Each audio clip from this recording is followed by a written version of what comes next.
subscribe to the channel. Thanks for watching. Thanks.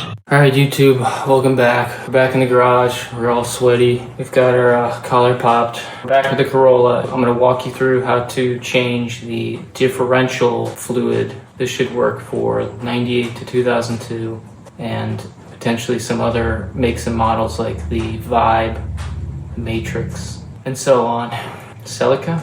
In these cars, like the older Corollas, the older Camrys, the differential fluid is in a separate container than the transmission pan fluid. So you need to replace both of those. So I recommend replacing both of those fluids at the same time as part of your preventative maintenance. If you're draining and filling your transmission pan, then check out the video that I just did on that. That can be found on my channel or in my playlist for the 8th gen Corolla. Also, side note, in these vehicles, the power steering, transmission pan, or the transaxle, and the differential fluid are all the same. They're all Dexron type ATF, automatic transmission fluid. So that makes it nice. You can change all those fluids at one time. So let me show you this Haynes manual and I'll show you the capacity. Check out the links down below. I'll link the exact fluid that I used. That'll cover all your bases. And what I did was I got 1 gallon or 4 US quarts and then another quart. So I got 5 quarts and that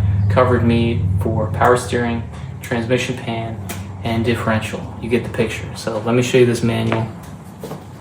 Mine is the 3-speed automatic. I don't have an overdrive. They also make a 4-speed and then a manual transmission. But you can see right here, differential 1.5, that's US quarts. Take note of that. 1.5 quarts is gonna do the job. And draining and refilling the differential is a lot easier than the transmission pan. The differential fill is on the side of the housing, and it's just like a rear-wheel drive car. When you fill it and it reaches the correct capacity, it's gonna run out of the hole and it's gonna tell you when you're finished. So there's no guesswork and there's no checking a stick. You're just gonna drain the differential and fill it up through the side fill hole until it runs out and then you're done. But just so you know, 1.5 quarts, just so you know that I'm correct here. Dexron 3 ATF. Again, check out the links down below. I'll link to what I think is the best deal and the best fluid. You're gonna know it's the right stuff. I have a lift, obviously, but for you, if you're doing this on the ground, make sure you're on level ground, set your parking brake, and for the draining, you're gonna wanna raise your vehicle in the front to give yourself enough room to access underneath and drain all the fluid.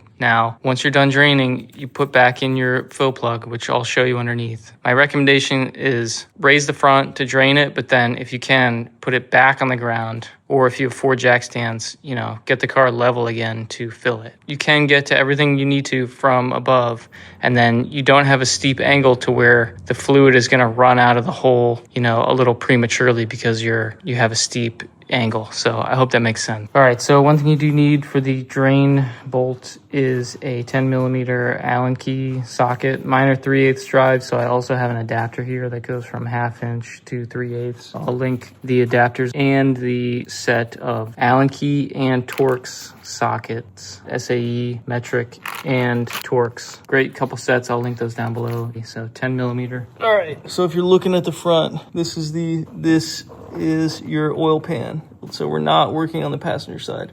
We're gonna come over to the driver's side. This is your transmission or transaxle pan. It has its own little skid plate on it. Check out the video I did on the drain and fill for the transmission pan. Here's the transmission pan drain bolt. If you go right back from it towards the back of the car, you're going to find the differential. So this is its own little housing and it has its own drain bolt.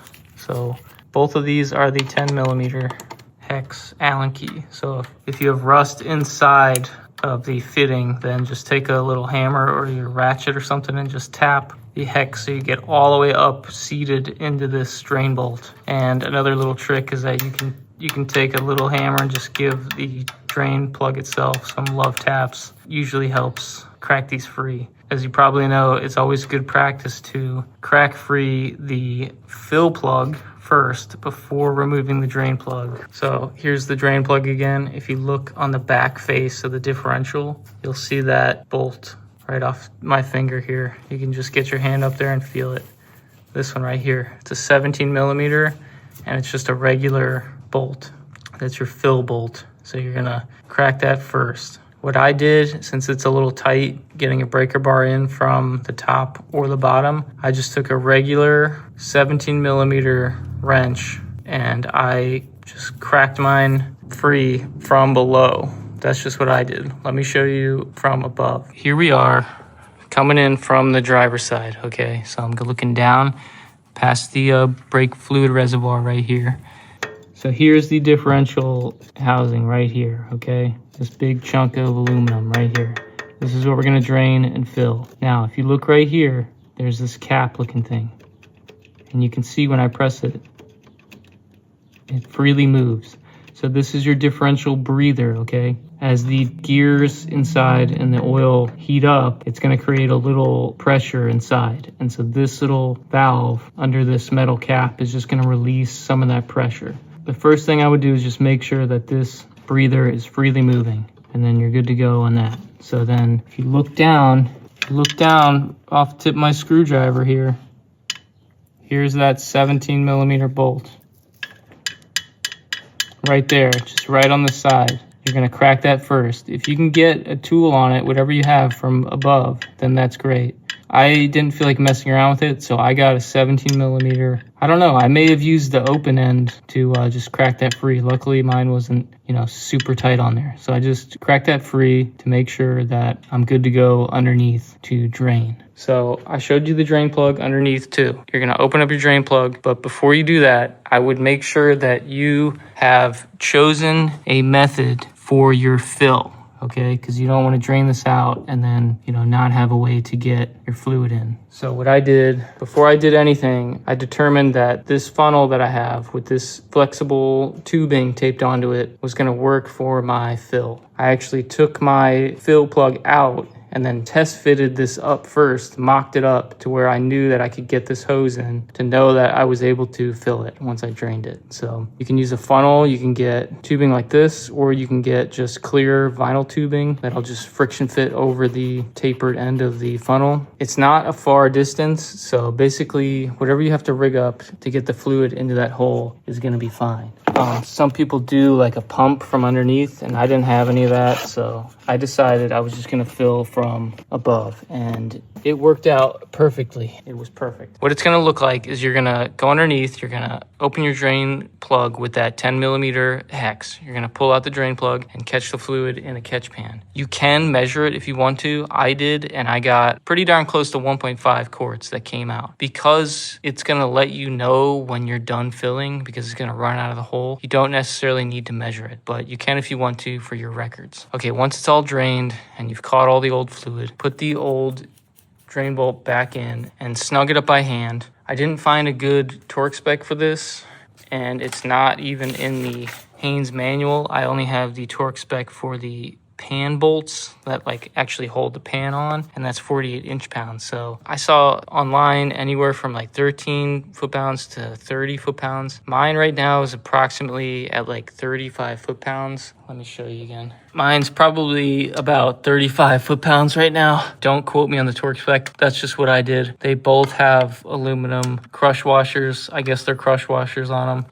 I cleaned up the heads on the wire wheel, and I was able to get the aluminum washers off, which I reused. So, do what you got to do for that. I'll try to put links down below for new aluminum washers, but I took mine off and then I just barely cleaned them up on the wire wheel. Just really just babied and feathered up on the wire wheel just to clean up the surface, and then brake clean. Brake clean after I snugged up the bolt. I cleaned it up again because you'll have more fluid that runs down when you're filling it. All right, so for the fill, basically what it looked like, I've got my drain bolt back in and I have my fill bolt out. I have it sitting right up here, ready for me to grab it quickly. I put my funnel down and in the hole, and I just filled, 500 milliliters at a time, just nice and slow, just filled nice and slow. And so I had my big oil plastic catch pan underneath to where once it started running out of the hole and dripping down, it would hit that empty plastic oil pan, and I heard it right away. So once I heard it, I knew I was totally full, and I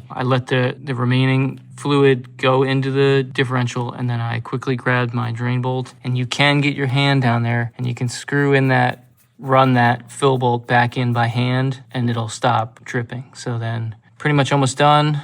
Get some brake clean from, I went up from underneath, cleaned off on the side of the differential housing. I didn't personally torque the fill bolt. I just got that 17 open-ended wrench and I just went from underneath and I just snugged it up nice and snug from underneath. That's what I know. It's an easy job. Just make sure you have the right setup before you drain everything out and then you're done. It's a great thing to do. It's sometimes an overlooked job because this is separate from the transmission pan, so your gears are all nice and fresh, ready to rip. Leave any comments down below. I answer every question and comment. Subscribe to the channel. It would mean a lot to me. I really appreciate it. Check out the links. It should have all the stuff that you need for this job. Thanks for watching. Peace.